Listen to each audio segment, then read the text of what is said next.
তোমরা তো এটা দেখতে পেরে বুঝতেই পেরেছো যে আমি কার জন্মদিনে কেকটা নিয়ে এসেছি। এই আমার পাগলির জন্মদিন। দেখো আমি ওর এই রাত্রেবেলা ওর জন্য যাচ্ছি, ঠিক আছে? তোমরা শুধু দেখতেই থাকো। ওর জন্য আমাকে হেঁটে হেঁটে যেতে হচ্ছে, রাত তখন 12টা বাজেনি, ঠিক আছে? এই জন্য তাড়াহুড়ো করে আমি যাচ্ছি। তোমরা দেখো গাইস, আমি এবার পৌঁছে গেছি ওর ঘরের কাছাকাছি, ঠিক আছে?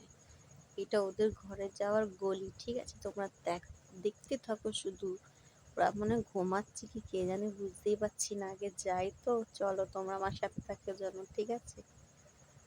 এই এদের ঘরে, এই ঘরে চলে এসেছি। দেখো জুতো দেখে মনে হচ্ছে সবাই জেগেই আছে, লাইট ফাইট তো জ্বলছে, মনে হয় জেগে আছে। চলো বাবা, এরা তো জেগেই আছে, সবাই আছে। দেখো এই পুচকুটা কি কাঁদছে, ঘুম থেকে উঠে গেছে।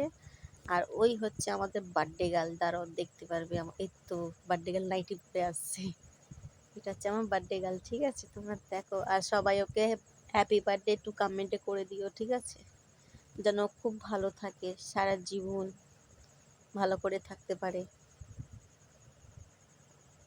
এবার তোমাকে নিয়ে যাবো, তো ও কেক ঠেক কাটবে তোমাদের, সেটাও তোমাদের শেয়ার করবো, ঠিক আছে? তোমরা দেখতে থাকো, ভিডিওটা স্কিপ করবে না। ফটোশুট হচ্ছে দেখো birthday গার্লের।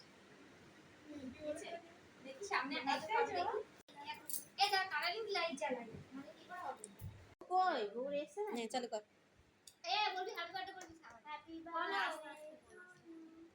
Happy birthday to you, happy birthday Sana, happy birthday to you. ওর কেকটা এত সুন্দর লেগেছে গাইস, ও কেকটা কাটতেই চাইছিল না, তাও ওকে আমরা সবাই জোর করলাম যে তাড়াতাড়ি কেকটা কাট। আর ও কেক কেটে আগে আমাকেই খাওয়াচ্ছে। তুমি বলো, ও তো সবাইকে আগে খাইয়ে তারপর তো আমাদের খাওয়াবে, বলো? ও আগে আমাকেই দিচ্ছে খেতে, যে তুমি খাও মামি। দেখো এবার খাচ্ছে নিজে। বার্থডে গার্লকে সবাই একটু ভালো করে উইশ করে দিও, যেন ভালো থাকো, হাসতে কাটতে যেন জীবন